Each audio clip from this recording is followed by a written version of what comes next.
welcome everyone to another 40K unboxing. So today it's the Space Marine Gladiator. So we've moved on from the Guns for Days Repulsor, we've had the Impulsor, and now the next range on the same kind of chassis. So remember when we had the good old days of the Rhinos, and the Rhino chassis was on Predators and Razorbacks and things like that. And the good old Battle Predator as well, if you were Blood Angels. Well, now we're sharing the chassis for this one with all the others. So there's 3 different variants. So you have the Reaper, which is the Shots for Days. And I do love painted up red. That would look lovely. It looks like a new kind of Battle Predator. And then we have the Gladiator Lancer, which is the harder hitting large turret, which you've probably seen on Executioner as well. So the Executioner is the harder hitting repulsor, I guess. So big old turret sticking out the front, like a proper tank, like a Sherman tank. And then we have the Valiant as well, which is still pretty damn tasty. Twin las cannon and a melter either side, multi-melter either side. That's going to hurt. That is going to hurt. So multi-melter is not massively long range, but then the last cannon's got a bit longer legs to it. So it's going to pack some punch. It's going to pack some punch. Whereas this kind of thing would be great against infantry. But I was always told tanks are always better against infantry in a way. You don't really want a tank to go against a tank. But hey ho. Whatever you want to build it up as, why not? So you can see here that there is a nice picture what it looks like from above as well. And it's the same kind of thing as before. It has repulsor plates. So it doesn't technically touch the ground, it's just off of it.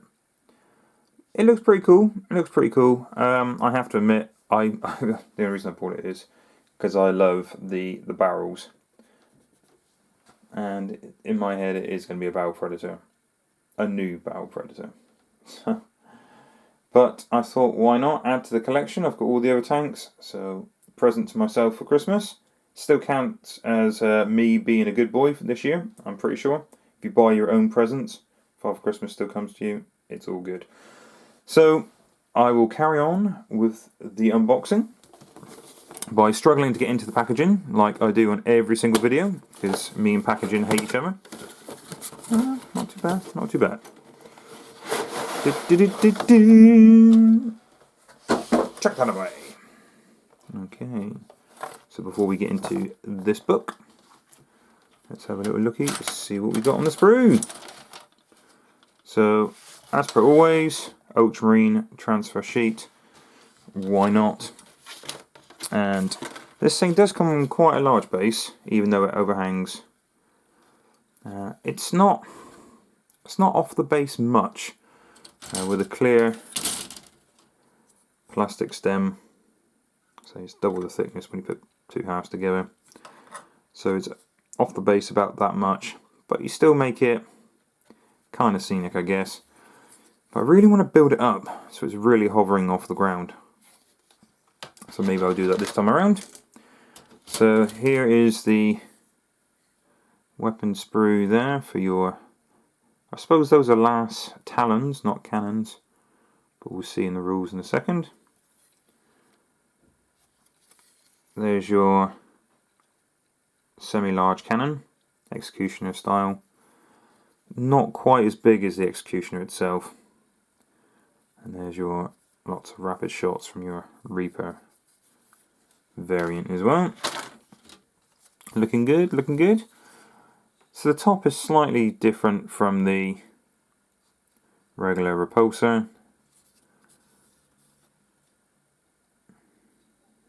It's nice to see all the detail inside though. So you can see the hatch doors, little mechanisms, storage compartments, things like that. Look great. Even though half of this detail is inside of the vehicle. I mean, good old days of the Land Raider, at least you can open the hatch and see inside. So I might have to make the back hatch flip down so we can see inside this one. see what we got. I do like the little computer screens that you get, keeping on the old tradition of the Rhino.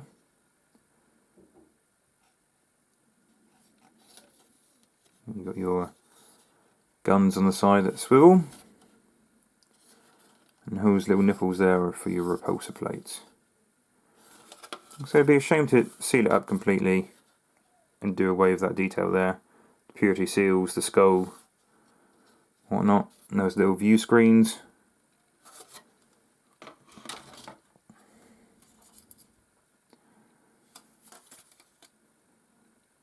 Okay, that's interesting as well. It must share the same sprue as the impulsor, because you've got your invulnerable shield there, your little dome, gives you 4 up invulnerable saves, which isn't an option on this one, because it'd be nice for this to have a 4 up invulnerable as well, but obviously shares the same sprue, so you've got a few bits left over, which is pretty nice.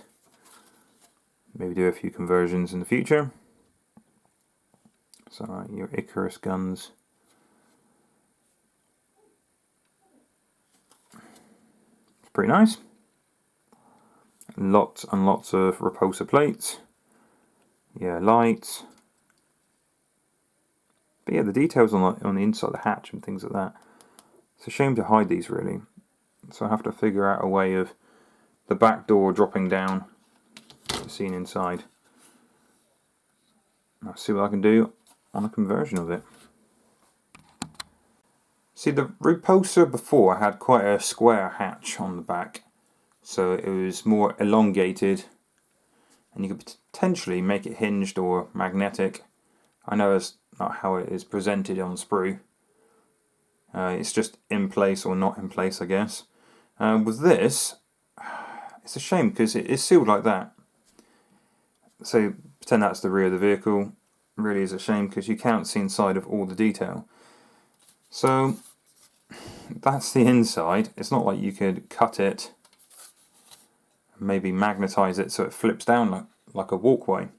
It just slides open like the doors from Star Trek. So it's a shame that you probably have to put some serious work in it to make it open up and see inside. But I really like the little bits that stick on the side, like the previous kits, like the canisters and the ammo crates. These look like fire extinguishers or possibly oxygen cylinders. Not that Marines really care about that kind of stuff. They don't need to breathe, right? Inside the Destructions book tells you your 3 variants that you can make. The first half reads very similar to the previous stuff, and as you go along, the top panel looks different. Like I said, the back looks different. The back looks like they put a bit more effort into it. Looks a bit sleeker now, whereas before it looked pretty much like a house brick. But like I said, you could possibly magnet the back door to drop it down. This time around, it's all one piece, which is a real shame because you could get some great detail. I'm going to have to work out how to magnetize some of these options. I think that one there and that one there would be quite easy to magnetize to swap the guns out. That's not a problem. But when it comes to that big bad boy, I'll have to see. I think maybe magnetize it so it pulls out the front rather than slots in under. I'll see what I can work out. I always like to magnetize and then I don't have to buy 3 variants of it, because chances are I'm not going to have 3 of these in one game, or 3 different variants. And here it comes with the new rules, so you can see they all drop down and degrade in the same manner as each other, which makes sense because they're all on the same chassis.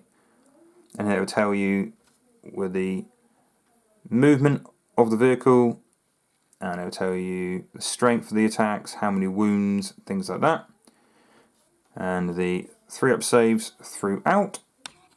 As I said before in my previous videos when showing the rules, the new rules layout for these miniatures, I'm not a fan of the new system. I mean, it's great to see all the little symbols and that, but me being an old fuddy-duddy, prefer the old WS and BS and toughness and strength. It's pretty easy to work out, but I'm sure I'll get around there one day. I mean, for example, it'll give you a little number on the side here of the weapons you're looking at. So the Lancer main gun itself is range 72 inches, which is pretty damn good these days, as we're on smaller tables and things like that.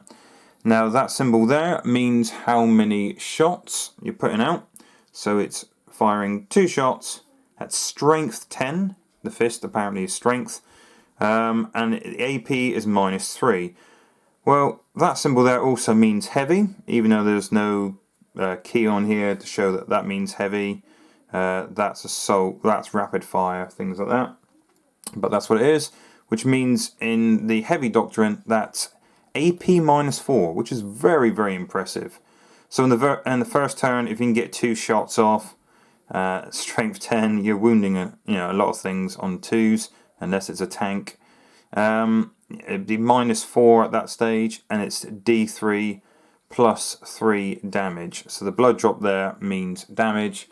Doesn't mean that you're shooting blood angels, because no one should ever shoot blood angels. They're our friends, we look after them. But yeah, it's D3 plus 3 damage, which is pretty nice. I'm a big fan of +3s, or +2s when it's on melter and things like that, because anything that's a D weapon, D3 or D6, is not super reliable. I understand it's all part of the game, it's a bit of fun, you rolling your damage and it's a big, is he going to roll a 1 or is he going to roll a 6 kind of moment on a D6 weapon? But with the melter stuff, I really need that reliability, so I think that's pretty cool. That's for the main gun, the main cannon itself. The rest of the stuff, you can see that these are grenades. That's a storm bolter, so it's standard stuff, no AP to it at all. When we get on to the melter over here though, which is pretty nice, it is a straight D6. It doesn't say anything about half range, anything like that. I do notice that these quickfire rules on the back of the sheets don't come with any additional rule set, so it doesn't say if it's a fly, if it can stay still and shoot twice or anything like that.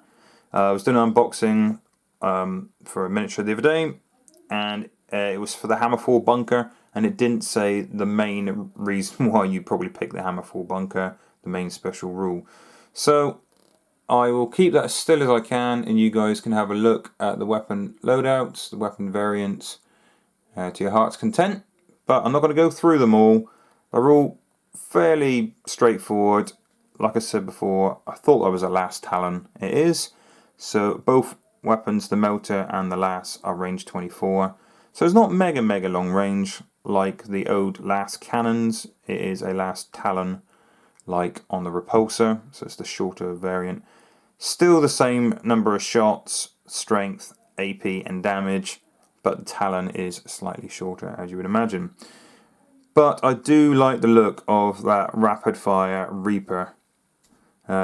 It's pretty cool. So range 30, 24 shots. That's amazing. I love 24 shots. Strength 6, so you're wounding most infantry on 3s. Even the tougher ones, you're still wounding on 3s. So there's a lot of toughness 5 out there now. A lot of bikes, grav armor, things like that. So yeah, even that kind of infantry you're wounding on 3s. And it is heavy as well, so in the first turn it'd be AP2. So you are likely to get a few shots off, as this vehicle is a 10-inch movement. So move up 10 inches and still fire 30. So it's effectively a 40-inch threat range, although it is 1 damage apiece. So it's not like a heavy bolter or anything like that. But with those number of shots, hopefully Cotus are all dead, Poxwalkers are all dead, things like that. But Marines are going to have a bit of a tougher time, even the firstborn Marines, because they have 2 wounds now. But yes, I really am looking forward to this vehicle. I just think it looks cool, and I will try to magnetize as much as I can so I can swap the turret loadouts and things like that. But no, I think it's going to be really cool to paint up, and it just adds to my collection. So whether or not I'll put it on the table, I don't know, but I do think it looks really cool. I wasn't sure if I was a big fan of the repulsor when it first came out, because it was something a bit new, a bit different. And yeah, I think it's grown on me. It really has. Same thing with the Rhino. I used to be a big fan of the Mark 1 Rhinos, and then when the newer plastic multi-part kits came out, and I was like, not so sure. Now I just think it looks like a proper APC. It's proper armor plated, and it looks wicked. So I take a little while to get into things. Same with Primaris. I didn't think they'd look that cool until I picked one up myself and started painting it. And I changed my mind then. So as you know me by now, I changed my mind quite a lot. But thank you very much for watching this video and hearing me rambling on as per usual. Please hit that like button below. If you hit the dislike button, if you do not like this video, please tell me why so I can make improvements. Okay, thank you guys, take care and hobby safe. Happy New Year to you all.